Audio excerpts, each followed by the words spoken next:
Recuerden que hemos llegado al capítulo número 7 en la Confesión Bautista de 1689.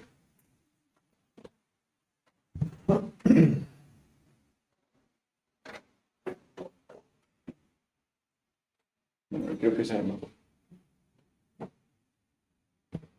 Confesión Bautista de 1689. Recuerden que hemos estado hablando acerca de la revelación progresiva del pacto de Dios. Solamente a modo de recapitulación, párrafo 1, ¿de qué nos hablaba hoy? La distancia entre Dios y el hombre. Ok, de la insuficiencia humana, ¿verdad? En contra de la trascendencia y también el acto de inmanencia divina, ¿verdad? Esta condescendencia que Dios manifiesta su gracia al condescender y establecer pactos con el hombre, a fin de que el hombre tenga pues una cercanía con Dios. ¿Primer pacto cuál era? El pacto de obras, ¿verdad? El pacto de obras. Luego, Dulce. El pacto con Noé. ¿No? Primero fue un pacto de obras, pacto con Dios, de Dios y Adán. En este pacto, el párrafo 2 nos dice que el hombre cae en ese pacto, rompe el pacto, fractura el pacto y se acarrea todas las miserias y maldiciones del pacto. Tan pronto como esto sucede, ¿qué ocurre? El pacto de gracia. Dios manifiesta el pacto de gracia, aunque no lo dice todo por completo, ¿verdad? Sino comienza a dar pequeños destellos de lo que vendría a ser el pacto de gracia y lo hace primeramente en Génesis 3:15 diciéndole que vendría una simiente prometida. Muy bien. Así que Dios entonces no se queda con los brazos cruzados ante la miseria humana, sino que Dios responde con gracia y con misericordia, nuevamente ante una humanidad ya caída, una humanidad ya desgraciada, una humanidad ya maldita, bajo las maldiciones del pacto. Bajo esas condiciones Dios obra y entonces trae esta promesa de gracia y de salvación a través de esta pequeña promesa. Y luego en el párrafo 3 nos encontramos que esta promesa que Dios nos dio por completo, de forma explícita y tácita, Dios al contrario se fue revelando esta promesa de manera progresiva a través de, dice que primeramente se la dio a Adán, y esto lo vemos en Génesis 3:15, y posteriormente a partir de pasos adicionales, dice la confesión de fe. Ahora, estos pasos adicionales de los que habla la confesión de fe tienen que ver en gran manera con los distintos pactos que encontramos en el Antiguo Testamento, ¿correcto? Recuerden que de esto hemos estado hablando. Aquí ya vamos a ver solamente un poco de lo que ya estuvimos estudiando semanas pasadas. Vimos cómo este pacto, según la confesión de fe, se revela en el Evangelio en primer lugar a Adán. Ahí está la primera manifestación de este pacto. Y luego dice, mediante pasos adicionales, hasta completarse la plena revelación en el Nuevo Testamento. Entonces, como podemos observar, el pacto de gracia tiene tres escenarios. Primero, el inicio del pacto de gracia. Segundo, el desarrollo del pacto de gracia. Y tercero, la culminación del pacto de gracia. ¿Cuál es el inicio del pacto de gracia? Génesis 3:15, donde Dios está prometiendo una simiente prometida. ¿Cuál es el desarrollo del pacto de gracia? Los distintos pactos que vamos a encontrar en el Antiguo Testamento. La semana pasada hablamos de uno. ¿De cuál fue, Dulce Iván?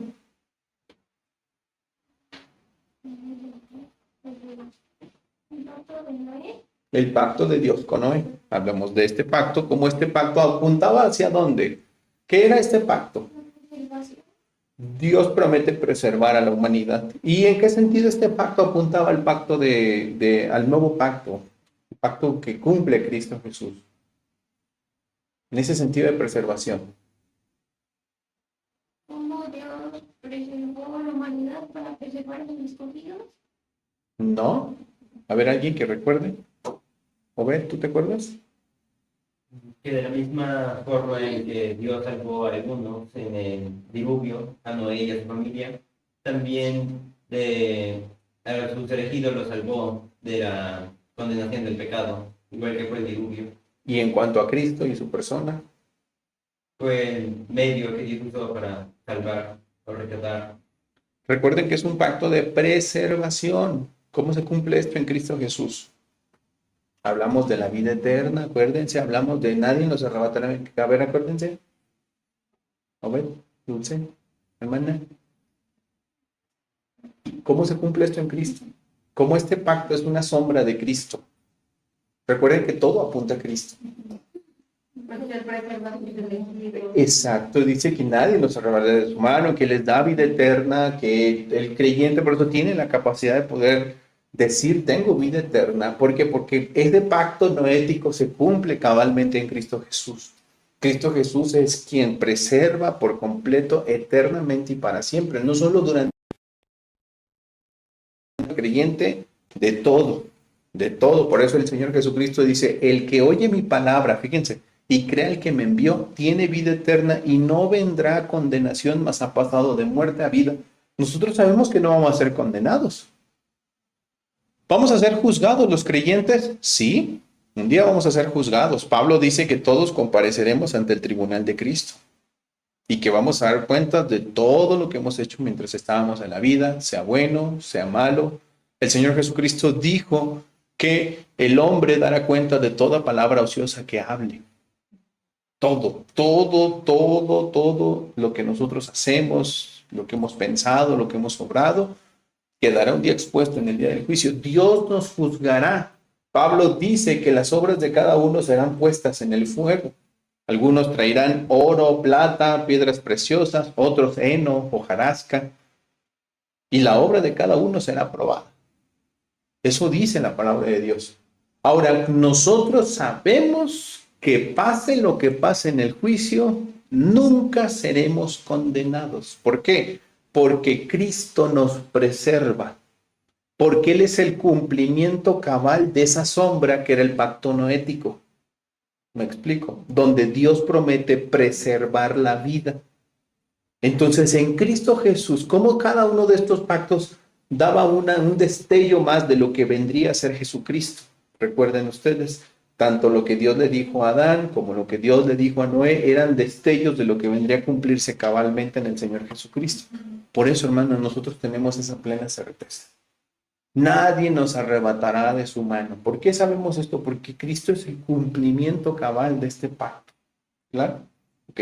Entonces veíamos cómo este inicio, pues comienza en Génesis 3:15, ahí ya vemos estos versículos que estuvimos viendo, y luego comienza el desarrollo progresivo, como dice la confesión, y luego mediante pasos adicionales, veíamos hace 8 días justo el pacto de Dios con Noé, en donde Dios promete preservar para redención a algunos, que por supuesto será una sombra de aquella preservación que Dios hace de sus escogidos, pero también el arca implicaba que era el lugar donde Dios preservó la vida de esos algunos, pues era un tipo de aquel que vendría, vaya, una sombra de aquel que vendría, que es Cristo Jesús, y quien en Cristo, pues tenemos la completa salvación y la completa preservación de vida, ¿sí? De ahí que, insisto, todos estos pactos, empecemos a verlo de esta manera, hermanos. Cada cosa que el Antiguo Testamento dice, cada cosa, de alguna manera, refleja a Jesucristo. Cada libro de la Escritura, del Antiguo Testamento, en algún sentido apunta a Jesucristo. Es decir, desde el principio del Génesis hasta el último libro de la Biblia, que es Apocalipsis, durante esos libros, esos 66 libros de la Escritura, el único protagonista fue, es y seguirá siendo Jesucristo. Esa es nuestra hermenéutica. Ahora, ¿por qué digo hermenéutica? Porque eso nos va a ayudar a interpretar la Escritura. Cada que nosotros veamos un pasaje del Antiguo Testamento, no podemos sacar de ese pasaje a Cristo Jesús. Yo sé que a veces uno dice, bueno, pero ¿qué tiene que ver en este caso el profeta Jeremías con Jesucristo? Es que hay algo que lo enlaza con Jesucristo. Hay algo de lo que está pasando en ese escenario que apunta a Cristo Jesús. Tal vez la historia, tal vez los personajes, tal vez el escenario, tal vez el contexto. Pero hay algo que apunta a Jesucristo. ¿Sí me comprenden, hermanos? Es importante entenderlo. De hecho, el Señor Jesucristo hablaba de los días en el que Él vendría, del escenario en el que Él volvería nuevamente, y Él decía como en los días de Noé. O sea, estos escenarios van apuntando siempre a Jesucristo, hasta los escenarios más atroces. ¿Sí, hermana? Me quedó una duda de lo que dijo el juicio, que no tiene que ver con esto. Ajá. ¿Cuál es el propósito que Dios tiene con ese juicio a los creyentes? Debe tener un propósito. Claro, recompensar. Es la recompensa. más que el castigo. Para los creyentes es la recompensa. Para los inconversos que serán juzgados ese mismo día, pues es el castigo. Claro, esa es la diferencia. Pues ya nada más dicta sentencia, digo, porque ya está. La ira ya están Ya nada más como que cumplir esa sentencia que está. formalmente, dirían. Ajá. Claro, porque tiene que ser formal. Ahorita los condena la ley a los incrédulos. ¿Por qué? Recuerden, ¿por qué la Biblia dice el que tiene el Hijo tiene la vida? El que rehúsa creer en el Hijo no verá la vida, sino que la ira de Dios está sobre él. ¿Por qué la ira de Dios está sobre el incrédulo? Piensen pactualmente. ¿Por qué la ira de Dios está sobre ellos? Porque ellos siguen bajo el pacto de obras. El incrédulo sigue bajo el pacto de obras. Entonces, como no la cumplió cabalmente, ellos es culpable. Entonces, ojo, hasta este momento ellos son culpables por el pacto. Las consecuencias pactuales de condenación, de muerte, están allí sobre ellos. Así que hoy ya tienen quien los acuse. Aquel día, el juez dictará sentencia. Ratificará lo que ya el pacto dice. Sí, entonces eso es lo que están esperando ellos.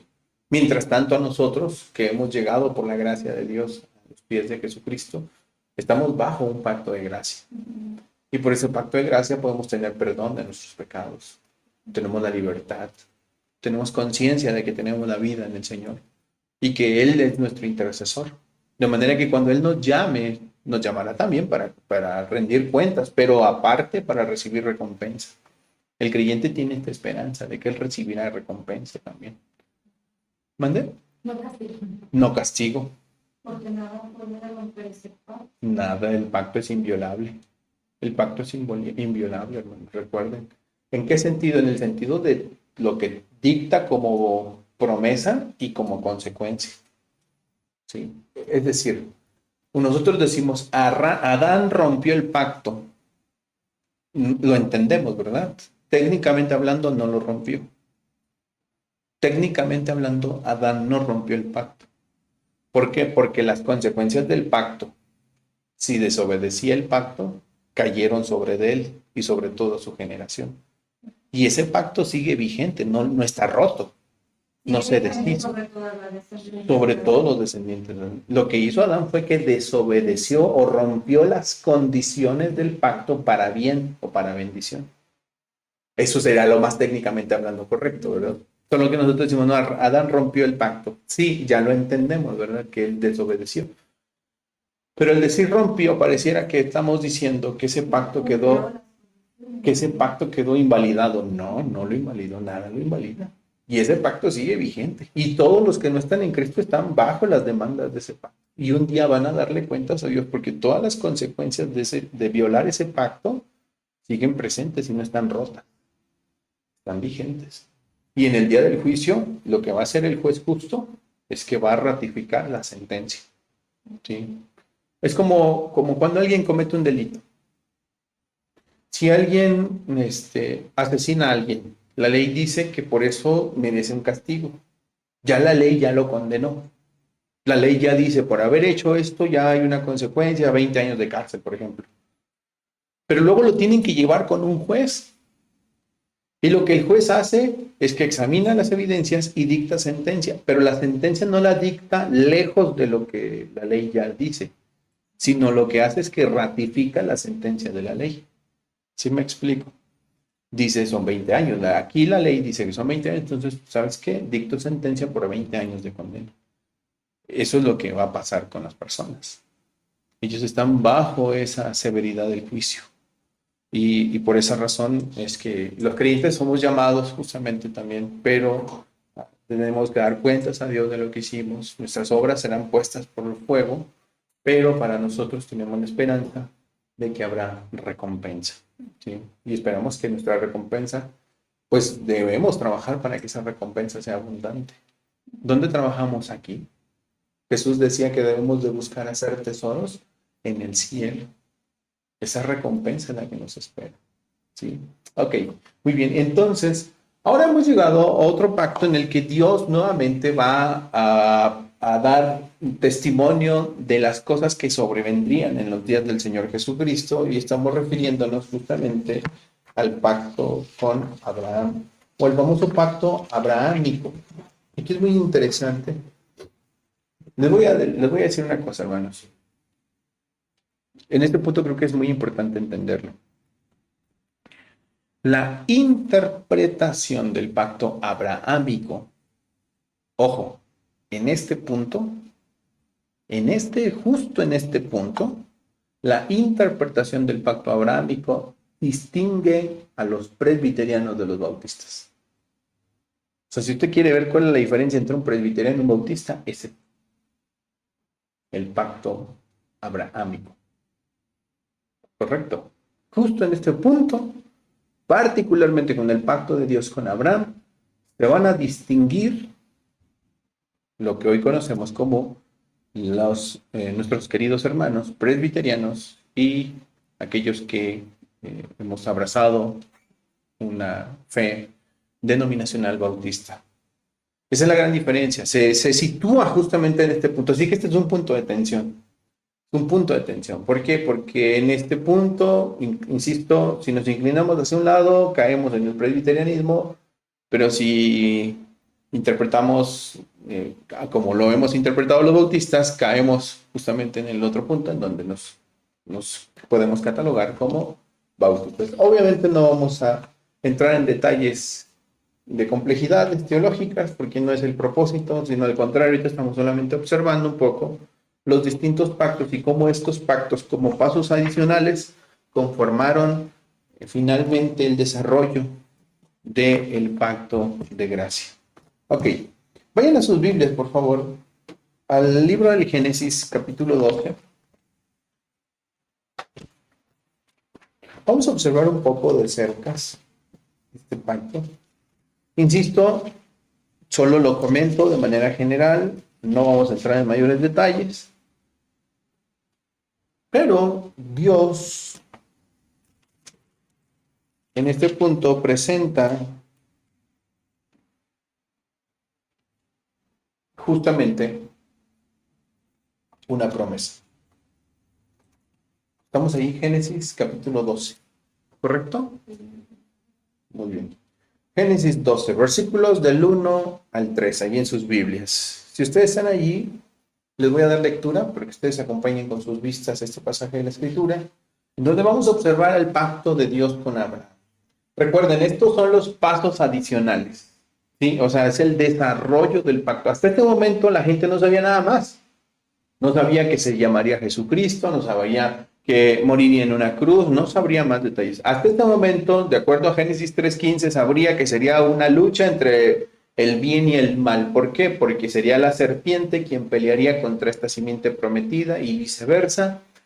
También sabía hasta este punto, la información que Dios había dado es que justamente a la serpiente se recibiría un golpe fatal la serpiente en la cabeza, mientras que por otro lado el hijo de la simiente prometida o el hijo de la mujer sería violentamente maltratado, sería herido, ¿verdad?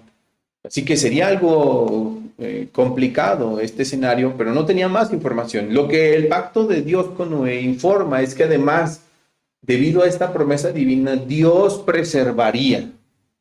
Nada más, no sabían más cosas. Ahora llega el pacto en la historia bíblica, el pacto de Dios con Abraham. ¿Qué otra cosa le informa Dios a la humanidad sobre el pacto de gracia? Génesis 12, versículos del 1 al 3, dice así: pero Jehová había dicho a Abraham: vete de tu tierra y de tu parentela y de la casa de tu padre a la tierra que te mostraré. Y haré de ti una nación grande, y te bendeciré, y engrandeceré tu nombre, y serás bendición. Bendeciré a los que te bendijeren, y a los que te maldijeren maldeciré. Noten, y serán benditas en ti todas las familias de la tierra. Todas las familias de la tierra. Noten que el pacto de Dios con Abraham es de alcance universal o global. Es de alcance global. Hay varios detalles interesantes en este pacto.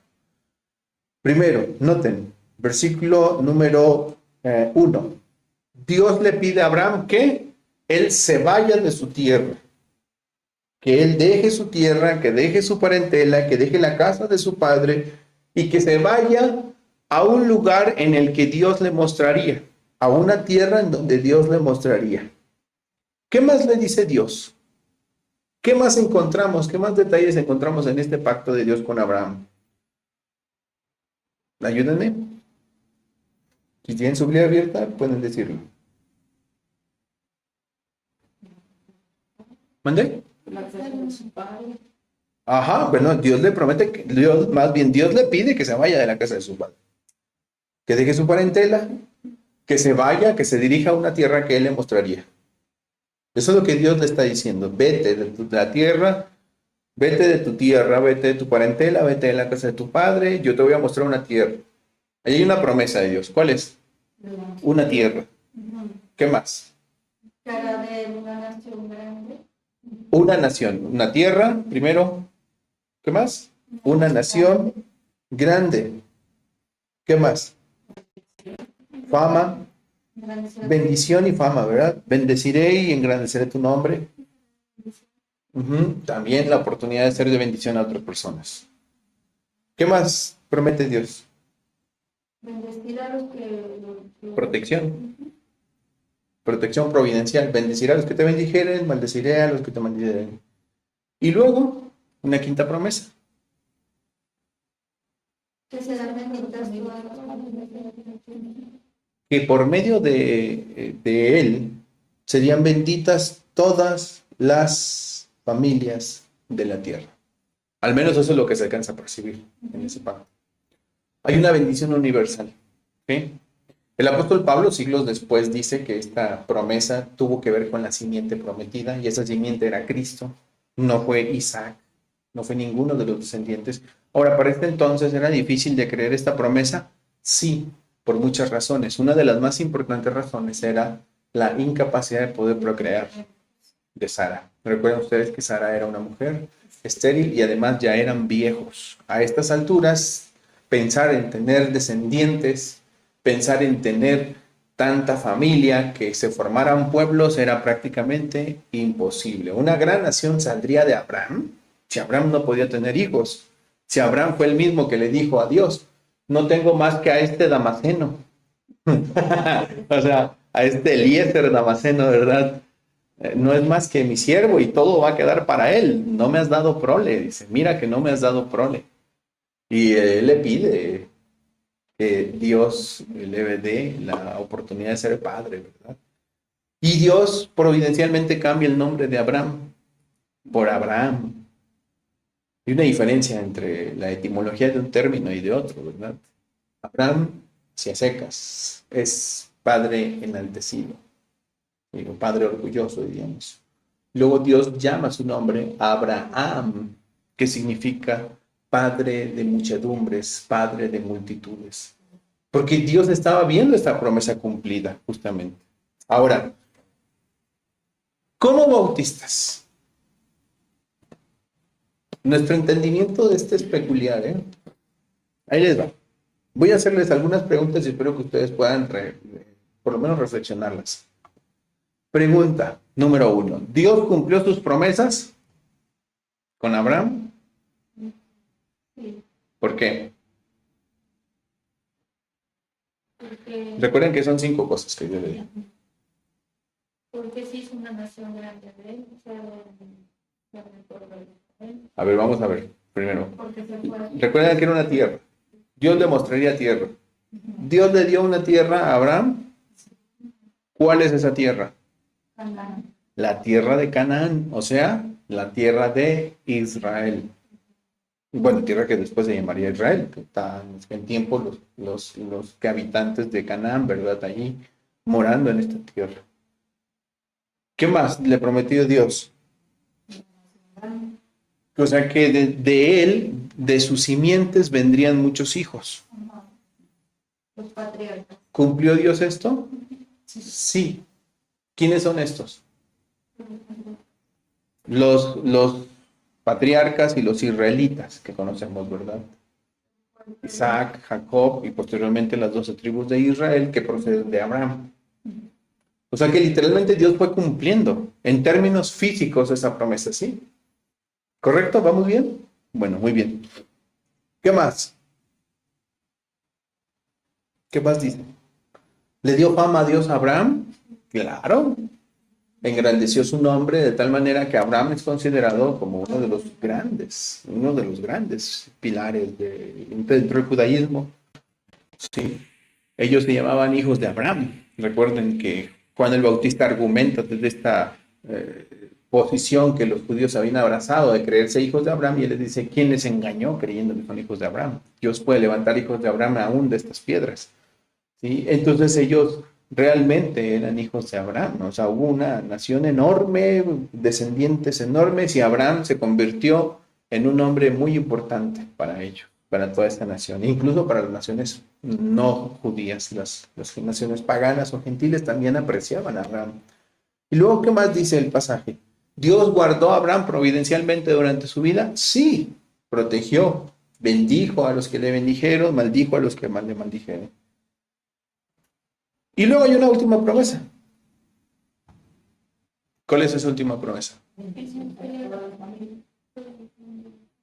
¿Y eso cómo se cumple en Abraham? Todas las otras promesas eran de tipo de alcance, ¿cómo decirlo? De alcance limitado. ¿Por qué? Porque era una tierra específica, un pueblo específico, fama específica, cuidado providencial específico. O sea, había promesas que tuvieron un cumplimiento, diríamos, geográfico, y con limitaciones geográficas, con limitaciones de tipo racial, diríamos, porque se trataba de la gente que descendía de Abraham. ¿Sí, hermana? Bueno, yo pienso que se cumple porque se cumple en Cristo. Que aquí Mateo dice, en el 1:1 dice: libro de la genealogía de Jesucristo, hijo de David, hijo de Abraham. Ajá, ok. O sea, toda la descendencia, o sea, la siguiente viene si vamos viendo todas las generaciones, llegamos hasta Abraham. Entonces tenemos un caso peculiar, al menos los bautistas lo creemos así. Los bautistas creemos que ese pacto de Dios con Abraham tiene un doble cumplimiento. Presbiteriano no piensa así. Nosotros pensamos que la promesa o el pacto de Dios con Abraham tiene un doble cumplimiento. Primero, Abraham literalmente es el padre de los judíos, de tipo nacional, territorial, racial, étnico. Abraham es el padre de los judíos, étnicamente hablando. ¿Correcto? Diríamos que tiene un cumplimiento físico. Pero luego, cuando vemos la última parte de la promesa del pacto, donde Dios está prometiéndole a Abraham una bendición universal para todas las familias de la tierra, y luego vamos a lo que dice el apóstol San Pablo en la carta a los Gálatas, donde dice que la simiente prometida era Cristo, como decía la hermana, y vamos a Mateo 1:1, donde vemos que Cristo es hijo de Abraham, etcétera, etcétera, y que las promesas que Dios le dio a Abraham no eran para muchas simientes, sino para una sola simiente, y esa simiente, a saber, era Cristo. Entonces, llegamos a la conclusión de que la promesa o el pacto de Dios con Abraham tiene un doble cumplimiento, uno de tipo físico y otro de tipo espiritual. ¿Por qué? Porque Pablo también dice que Abraham es padre de los de la fe. Y también tiene un pueblo, como tuvo una nación, como él fue padre racial, diríamos, de una nación, de un pueblo específico llamado Israel. Abraham también es padre del Israel espiritual de Dios. ¿Correcto? Entonces, vamos a la Biblia para no estar especulando. A la carta a los Gálatas, por ejemplo.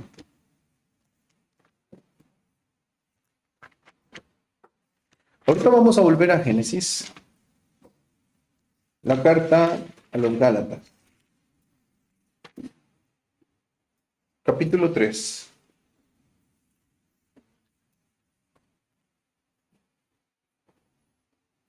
Versículos 16, por favor, ahí en sus Biblias. 3:16. Dice el apóstol San Pablo, guiado por el Espíritu Santo: ahora bien, a Abraham fueron hechas las promesas. ¿Cuáles promesas? Las que vimos ya ahorita. Ya vimos, ¿verdad? Y Pablo nos aclara: y a su simiente. a su semilla, a su hijo.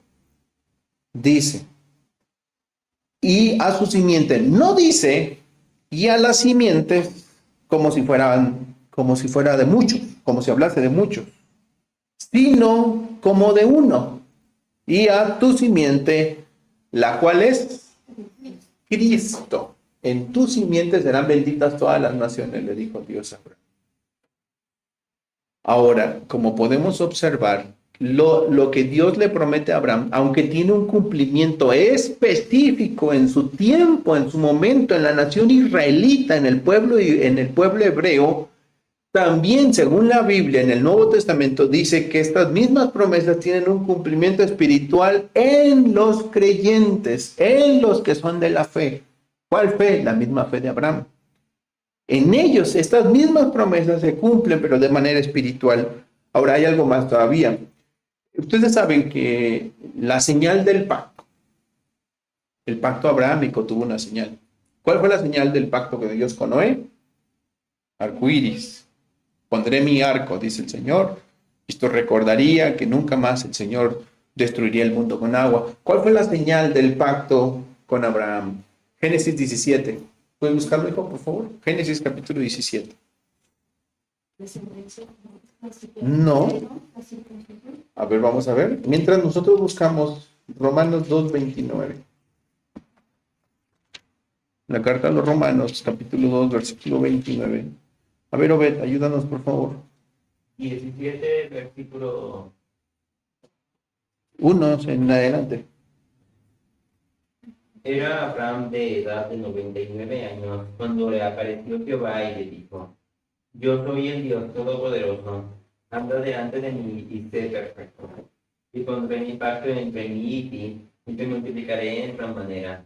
Entonces Abraham se postró sobre su rostro, y Dios habló con él, diciendo: He aquí mi pacto es contigo, y serás padre de muchedumbre de gentes, y no se llamará más tu nombre Abraham, sino que será tu nombre Abraham, porque te he puesto por padre de muchedumbre de gentes.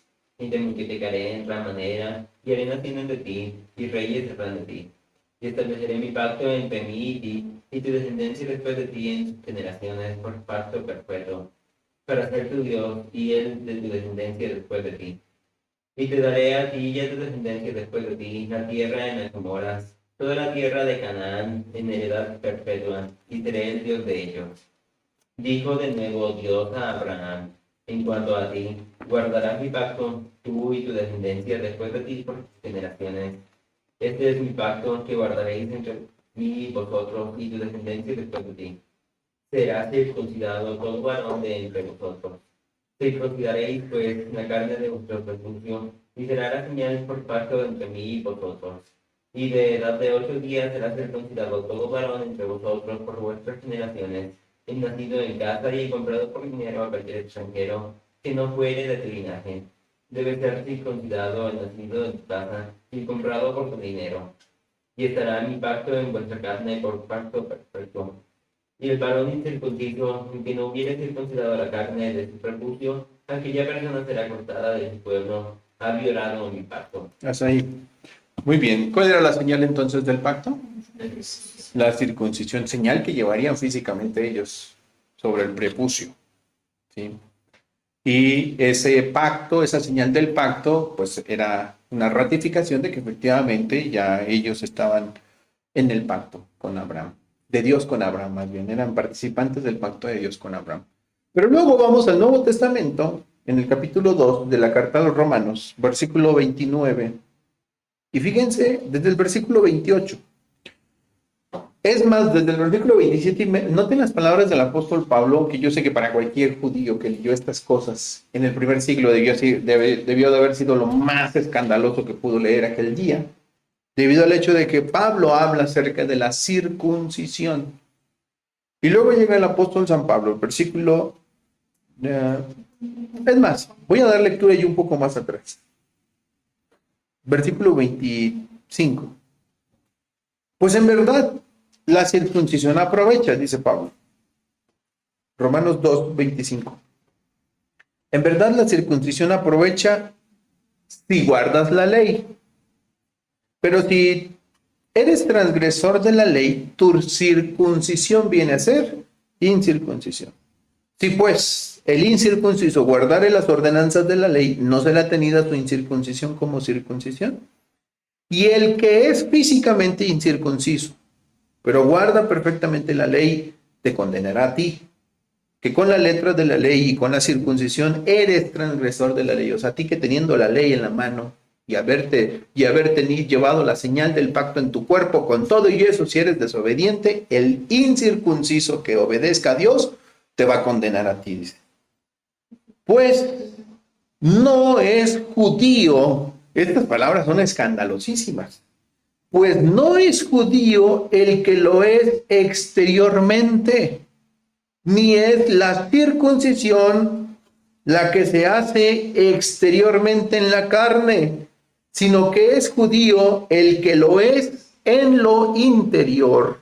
Y la circuncisión es la del corazón, en espíritu, no en letra, la alabanza del cual no viene de los hombres, sino de Dios.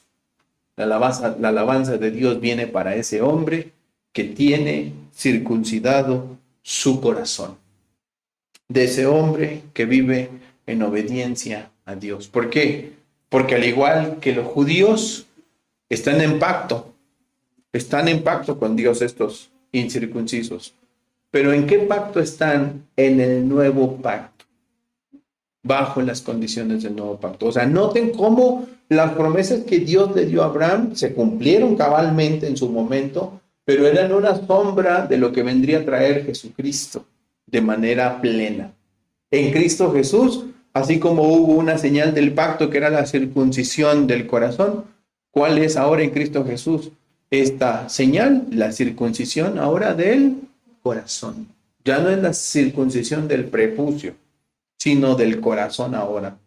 Y ahora aquellos que eran hijos de Abraham, étnicamente por descendencia directa, ahora lo son ya no por ser descendientes directos, sino por la fe. Dice ahora Pablo algo muy atrevido para aquel entonces: el judío no lo es el que lo es externamente, sino judío es el que lo es internamente de corazón.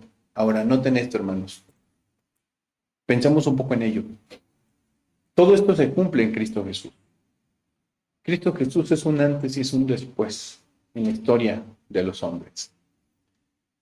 Cristo Jesús ha hecho que ahora todos aquellos incircuncisos que por la fe se allegan a Cristo sean circuncidados. ¿Cómo son circuncidados? Por la fe. ¿En dónde? En su corazón. Todos aquellos que vivieron sin ley ahora tienen la ley escrita en sus corazones. El Espíritu de Dios ha escrito esta ley en sus corazones. Todos aquellos que en Cristo llegaron con un corazón de piedra han recibido un corazón de carne. ¿Sí? Todos aquellos que lejos de Cristo vivieron sin ser parte, sin tener parte ni suerte con el pueblo escogido de Dios, ahora son el pueblo escogido de Dios. Ahora dice Pablo incluso que pueden ser llamados judíos interiormente, verdaderos judíos interiormente. ¿Cómo puede ser esto posible? Por Cristo. Entonces el pacto abrahámico tuvo un cumplimiento cabal físico, sí, pero también tiene un cumplimiento espiritual. ¿En quién? En los creyentes, en la iglesia del Señor. Por eso la iglesia del Señor, ¿qué es en el Nuevo Testamento? El Israel de Dios. La iglesia del Señor es el Israel de Dios. ¿Y los que forman parte del Israel de Dios están circuncidados? Sí, de su corazón. ¿Y los que son parte del Israel de Dios también llevan esa señal? Sí, también llevan esa señal. ¿Y son hijos de Abraham? Sí, son hijos de Abraham por la fe. ¿Y son judíos? Sí, interiormente. ¿Me explico? O sea, lo mismo que Dios le prometió a Abraham, ahora se está cumpliendo en la iglesia del Señor Jesucristo, que está formada, pues, de mucha gente de otras naciones. Y en ese sentido, se cumple la promesa que Dios le hizo a Abraham, en que todas las naciones de la tierra serían bendecidas. Es decir, gente de muchos pueblos, de muchas tribus, de muchas lenguas, de muchas naciones, reciben ahora por la fe en Cristo esta misma recompensa del pacto. Han recibido la bendición de Abraham. ¿Sí? Ya no solo para un pueblo, sino ahora de alcance universal. Nosotros, por ejemplo, hermana Erika, ¿qué parte y suerte tiene usted con los israelitas? ¿Tiene descendientes? ¿Tiene ascendencia israelita? ¿No? ¿Usted, hermana? ¿Cómo se apellida? Velázquez. ¿Cómo? Velázquez. Ah, bueno, quién sabe, ¿verdad? Los españoles. De repente, es que algunos llegaron muchas comunidades judías a España y se asentaron, de ahí se llegaron muchos. Entonces, algunas gentes tienen de repente algún tatarabuelo, tatarabuelo, ¿verdad? Que tiene ascendencia judía. Pero digo, en términos generales, nosotros no somos más que mexicanos, ¿verdad? Separados por el gran mar, que no tenemos mayor, diríamos, identidad hebrea ni nada por el estilo. Pero luego el Nuevo Testamento dice que tenemos en nosotros, por la fe, la misma fe que hubo Abraham, tenemos a Abraham por padre, tenemos o formamos parte de el Israel de Dios, y que estamos circuncidados, y que somos judíos de verdad. ¿Cómo es eso? Bueno, espiritualmente eso se ha cumplido en Cristo. Un judío piadoso que anhelaba con todo su corazón obedecer a Dios, amar a Dios, servir a Dios. ¿Y qué es lo que anhela un creyente? Eso.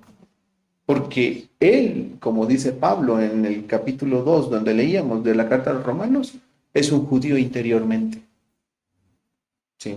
Eso dice la Biblia, hermanos. Yo sé que de repente nos puede costar trabajo aceptarlo, creerlo, pero la Biblia sí dice. La Biblia dice, pues no es judío el que lo es exteriormente, ni es la circuncisión la que se hace exteriormente en la carne, sino que es judío el que lo es en el interior. Y la circuncisión es la del corazón en espíritu. Hermano, la Biblia dice que los creyentes son circuncidados del corazón y son verdaderos judíos. ¿Ven? Así dice Dios. Eso dice Dios. Eso dice el Señor. ¿Y por qué pasa esto? Por Cristo. Por la fe en Jesucristo. Entonces, podemos observar cómo cada uno de estos pactos, que son muy interesantes, el pacto de Dios con Noé, el pacto de Dios con Abraham, tiene, ¿cómo se llama? Esta sombra, diríamos, de lo que vendría a ser el Señor Jesucristo. Espero que vayamos entendiendo esto. Ahora, pequeño adenda. Nuestros hermanos presbiterianos difieren un tanto de nosotros. Para nuestros hermanos presbiterianos, el pacto de Dios con Abraham y la señal del pacto, que es la circuncisión, aunque es analógico al pacto de gracia o al pacto de Dios, particularmente la señal del pacto, que es la circuncisión, tiene una analogía con el nuevo pacto. Y la circuncisión, que era obligatoria para todos los hijos de Abraham, para los que forman parte del nuevo pacto, ¿cuál sería la señal del nuevo pacto? El bautismo. ¿Y cómo los infantes eran circuncidados al 8º día? De la misma manera, los infantes, hijos de los presbiterianos, también son bautizados en este bautismo paido bautista. Entonces, ellos no enfatizan o no observan este cumplimiento espiritual del pacto abrahámico, más bien hacen énfasis en el cumplimiento literal y físico. Nosotros lo aceptamos, sabemos que hay un cumplimiento literal y físico, pero en el Nuevo Testamento observamos detalles que nos han llevado a concluir que a la misma vez que esto tuvo un cumplimiento cabal en el pueblo israelita, también tiene un cumplimiento espiritual en la iglesia del Señor. Sí, eso es lo que nosotros como bautistas observamos. Y ojo, la circuncisión del corazón, ¿a quién se da? A los creyentes. Por eso es que nosotros creemos que si hay alguien que se tiene que bautizar, ¿quién es? Un creyente. Hay una diferencia enorme. Vamos viendo, ¿verdad? Entonces, esa es la diferencia, o bueno, uno de los matices que distinguen a nuestros hermanos presbiterianos y nosotros. ¿Correcto? Bueno, detengámonos un poco en esto. Entonces, hemos visto dos pactos. Vamos rápidamente al siguiente. Y aunque este es muy complicado, pero creo que vamos por lo menos a introducirlo. El siguiente pacto que en la lista de los pactos que encontramos en el Viejo Testamento es, primero, lo que Dios le da a Adán, una promesa, ¿sí? Llamamos a esto protoevangelio, o sea, una semilla del evangelio. Eso es lo que significa protoevangelio. Génesis 3:15. Y luego tenemos entonces el desarrollo de este pacto. ¿En dónde? Primero, en el pacto de Dios con Noé. ¿Qué promete Dios en este pacto? Preservación. ¿Se cumple en Cristo? Sí, cabalmente. Luego, el pacto de Dios con Abraham. ¿Tuvo un cumplimiento real? Sí. ¿Con quién? Con los judíos. Los judíos literalmente eran hijos de Abraham. Sí, los judíos étnicos. Ellos eran el Israel de Dios en el sentido de que eran el pueblo que Dios le daría a Abraham. Sí, sí lo fueron, sin duda alguna. Pero luego estas mismas promesas tienen un cumplimiento, diríamos, pleno, absoluto, más majestuoso en Cristo y en su iglesia, sin duda alguna. El Nuevo Testamento al menos eso nos informa. De hecho, el Nuevo Testamento va tan lejos que dice que los incircuncisos pueden ser llamados judíos. ¿Por qué? Porque han sido circuncidados no en su carne, sino en su corazón por su espíritu. Así que es maravilloso. Porque entonces el Nuevo Testamento presenta un escenario completamente distinto del pacto abrahámico, o sea, un cumplimiento espiritual y mucho más majestuoso que el cumplimiento físico y terrenal. ¿Sí? O sea, literalmente Abraham recibió una tierra, ojo con esto, incluso si quisiéramos abundar más en el pacto abrahámico, Pablo dice en la carta a los Hebreos que Abraham estuvo satisfecho con recibir la tierra en la que fluye leche y miel.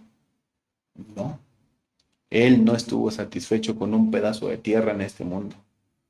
El apóstol San Pablo en su carta a los Hebreos dice que él esperaba una ciudad cuyo arquitecto y fundador es Dios. O sea, aunque Abraham recibió físicamente esto por la promesa de Dios, él sabía que había algo más, que esa promesa que Dios le hizo, tal vez no sabía más detalles, pero él sabía que esa promesa tendría que cumplirse mucho más majestuosamente. Y por eso es que nos dice el apóstol San Pablo en la carta a los Hebreos, que él anhelaba una ciudad cuyo arquitecto y fundador es Dios. El arquitecto, él sabía que pues ese pedazo de tierra era bueno, sin duda. Fluía leche y miel, era próspero. Sin embargo, él sabía que la promesa de Dios iba a ser más majestuosa. No sabía más detalles aún. Aunque Jesús dice que Abraham vio el día de Cristo. Jesús dice, él vio mi día, dice. Entonces, ¿cuántos habría Abraham? No lo sé, tal vez había más de lo que imaginamos nosotros, ¿verdad? Pero él sabía que vendría una simiente prometida, que sería Cristo.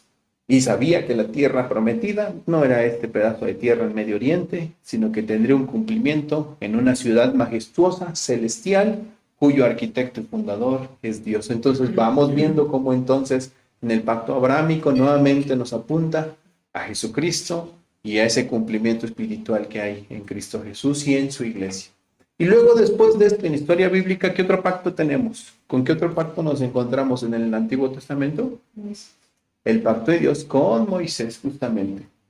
Entonces, tenemos en tercer lugar el pacto de Dios con Moisés, aunque aquí vamos a encontrarnos con muchas leyes, con muchos mandamientos, más de 600 mandamientos de hecho.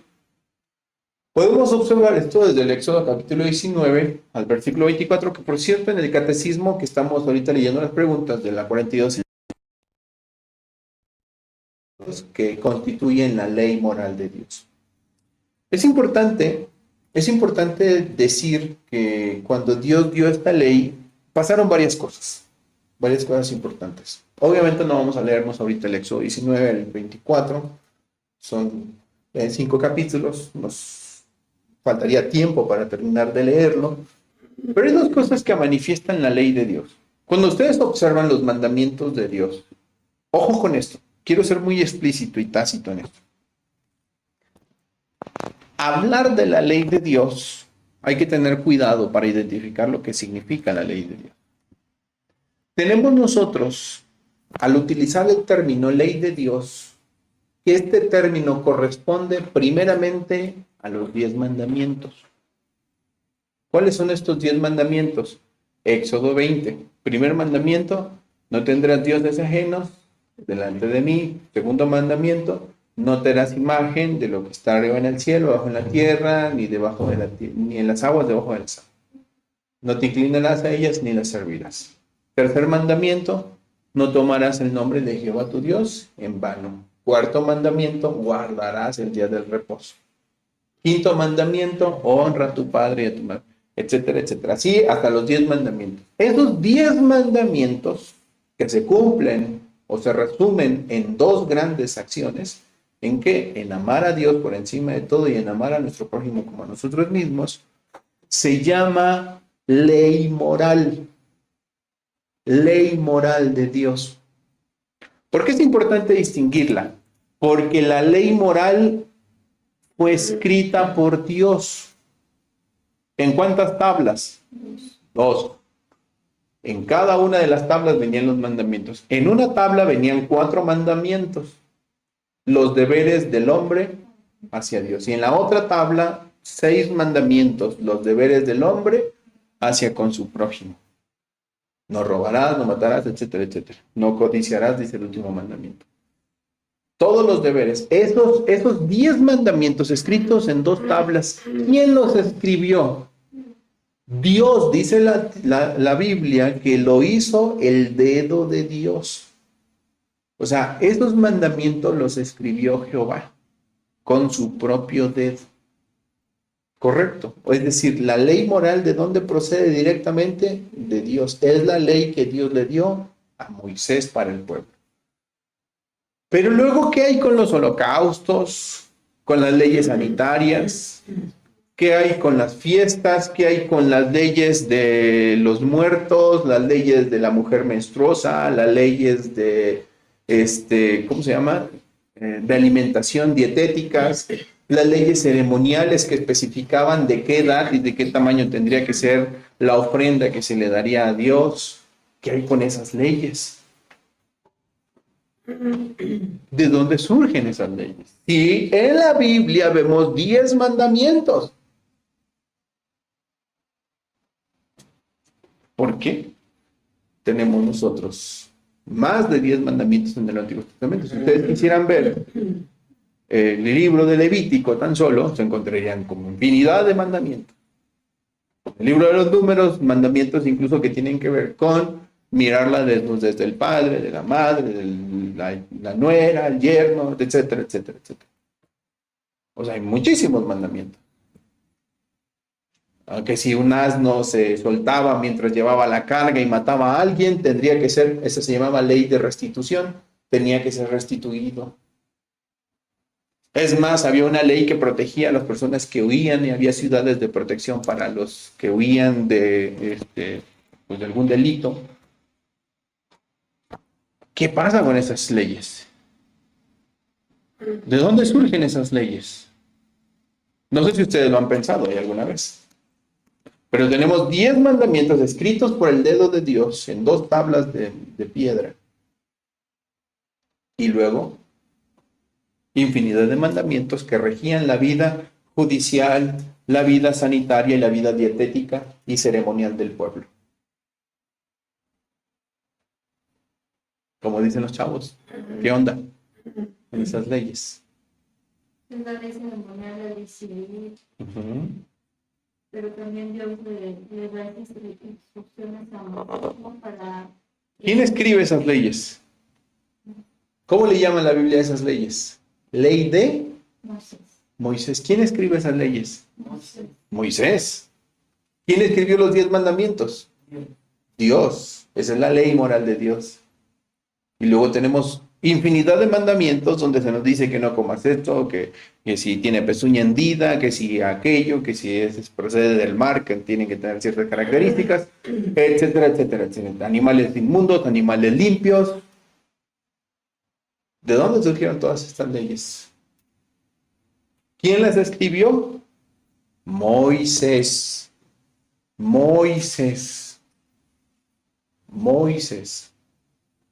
bajo esas leyes que escribió Moisés, inspirado por el Espíritu de Dios, Dios procuraba preservar al pueblo. ¿En dónde? Pues en el desierto, en un escenario hostil y peligroso, insalubre. Dios buscó preservar al pueblo.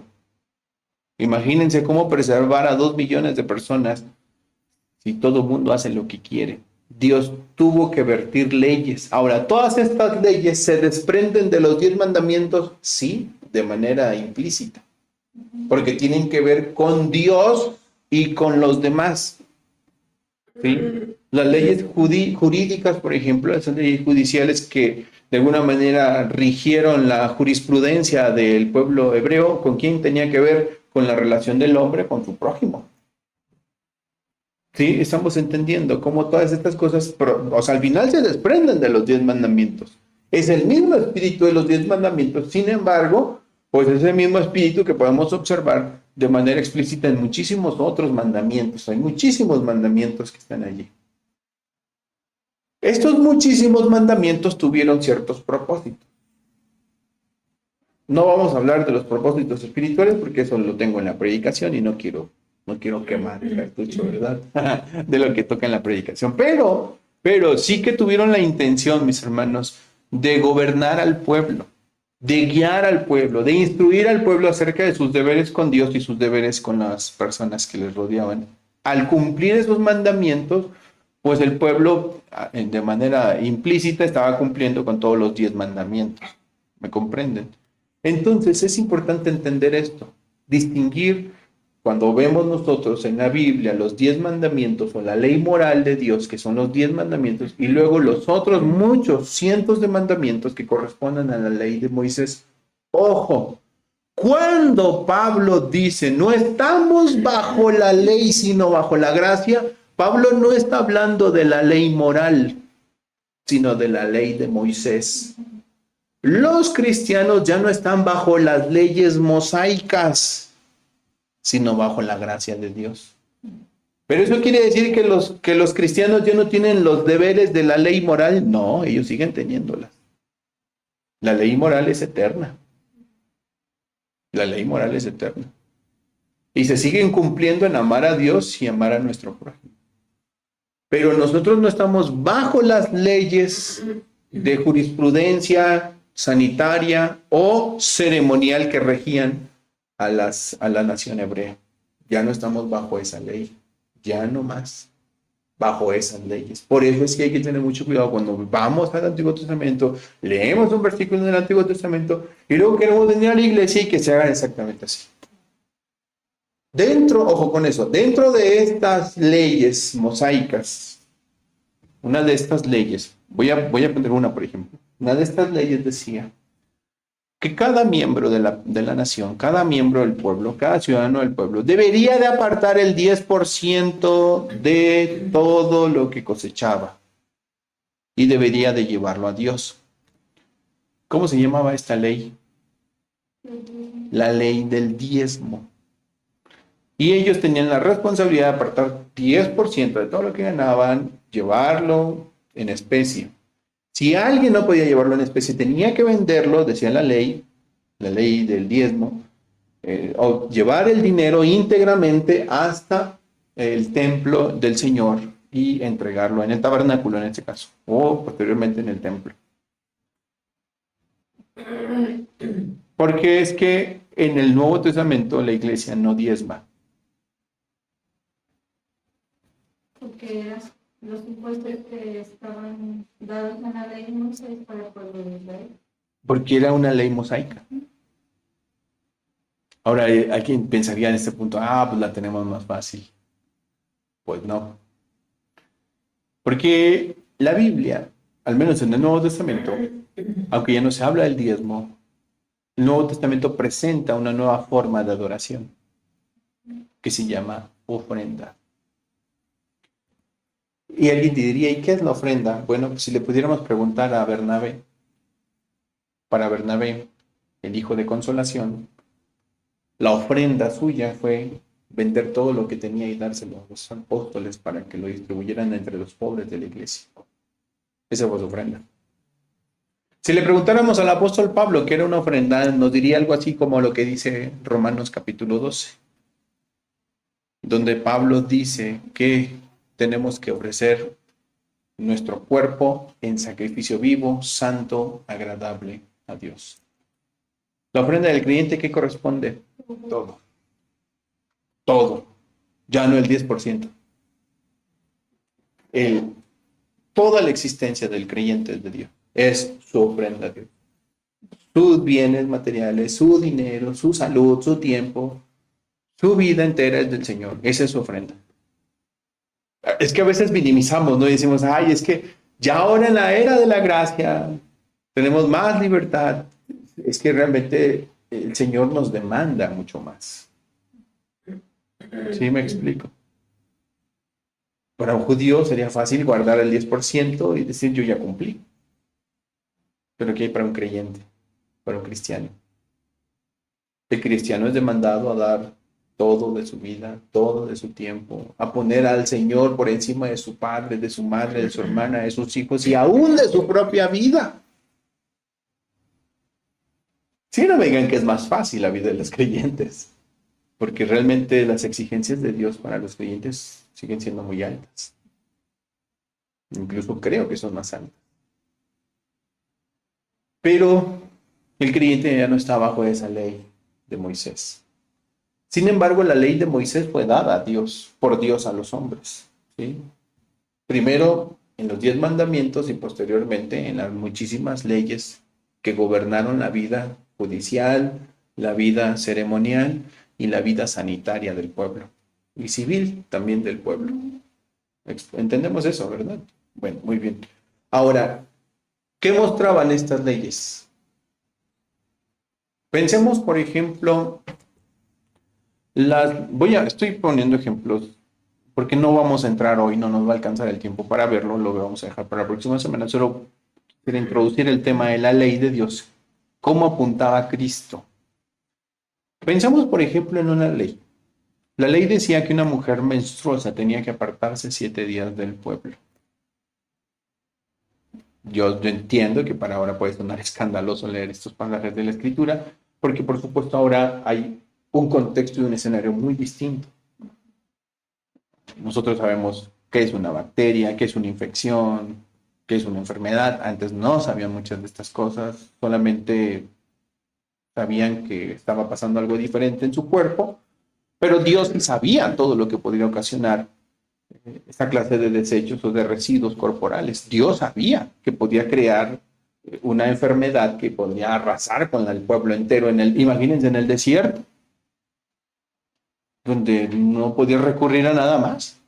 Entonces, ¿cómo anticipó Dios que su pueblo preservara su existencia ante tantos peligros y desafíos? Dio leyes, como las leyes sanitarias. Por ejemplo, esa ley sanitaria de esta mujer que tenía que apartarse 7 días y después volver, ¿qué expresa respecto a Dios? ¿Qué atributo de la divinidad podemos observar en esta ley? Porque es Dios dando esta ley a través de Moisés. ¿Mande? Santidad. Santidad.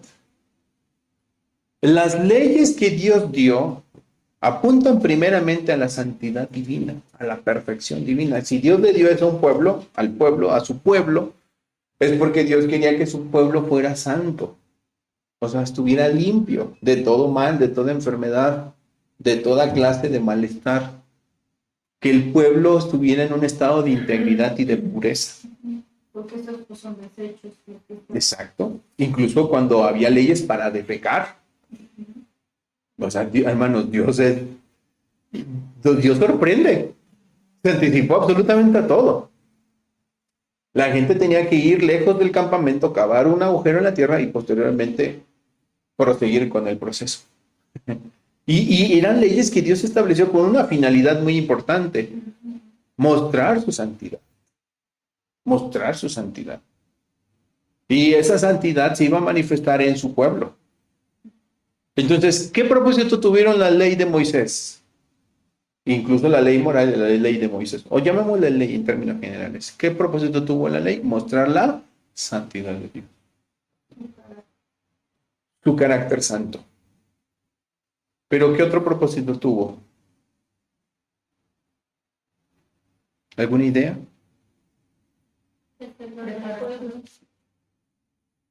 ¿Mande? Por preservar al pueblo, por supuesto. ¿Cuál es el problema con este ideal? El pueblo viviría si cumplía con sus demandas, el pueblo viviría. La famosa ley del talión tuvo su razón de ser. Justicia. Justicia. Ojo por ojo, diente por diente, pie por pie, mano por mano, vida por vida. Tuvo su razón de ser. Justicia. Hasta ese punto todo parece perfecto. Ya Abraham tiene un pueblo, ya Abraham tiene una nación, tiene leyes, pero Abraham sigue teniendo un problema. Leyes tan perfectas y justas como la ley del talión se encontraron con un defecto enorme. ¿Cuál fue ese defecto enorme?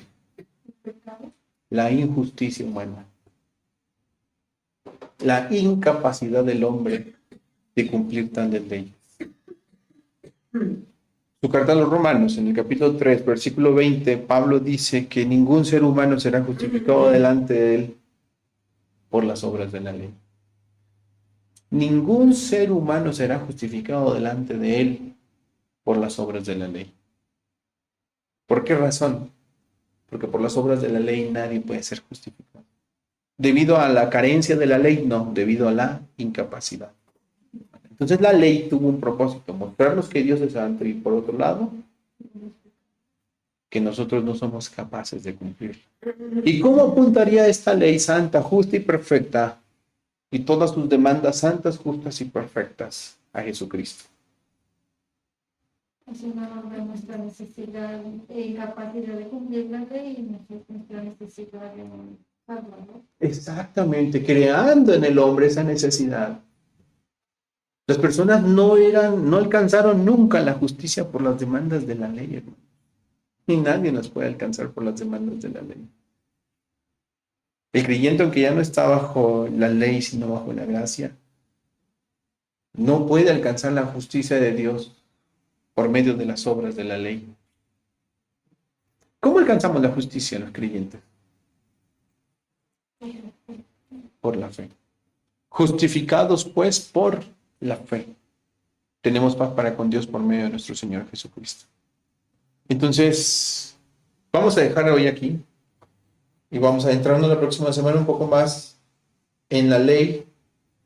Vamos a ver los sacrificios que tuvieron su razón de ser, que eran parte de la ley y que de la misma manera apuntaban como sombra a Cristo. Y vamos a ver también una de las cosas más importantes de la ley, que era el sacerdocio. Y como el sacerdocio también estipulado en la ley apuntaba nuevamente al sumo sacerdote, que sería Cristo Jesús. Pero bueno, eso lo veremos la próxima semana. Para este entonces, Abraham ya tiene una nación, tiene un pueblo, tiene leyes. ¿Qué le falta a Abraham? Hay una nación, pueblo, ya tiene tierra, ya tiene leyes. ¿Qué le falta? ¿Mande? Ah, bueno, sí, pero antes de eso, ¿qué necesita? Ya hay tierra, ya hay un pueblo que habita la tierra, ya hay leyes que rigen la tierra y al pueblo. ¿Qué falta? Algo muy importante. Un rey. Eso lo vendría a dar Dios siglos después, con otro pacto. El pacto de Dios con David, prometiendo un rey eterno. Y todo eso se cumple en Cristo y su iglesia. Eso es maravilloso, ¿no? En el nuevo pacto. todo eso se viene a cumplir cabalmente en el nuevo pacto. Bueno, vamos a dejar esto hoy. Es interesante, ¿no les parece muy interesante cómo cada uno de estos pactos va apuntando nuevamente al Señor Jesucristo y a su obra perfecta y maravillosa? Y a nosotros, los cristianos. ¿Quién lo diría, verdad? ¿Quién diría que todo esto apuntaría a la iglesia de Cristo Jesús? No sé si tienen preguntas o algún comentario al respecto. ¿Todo bien? ¿Todo bien? Bueno, va. Pues entonces vamos a orar.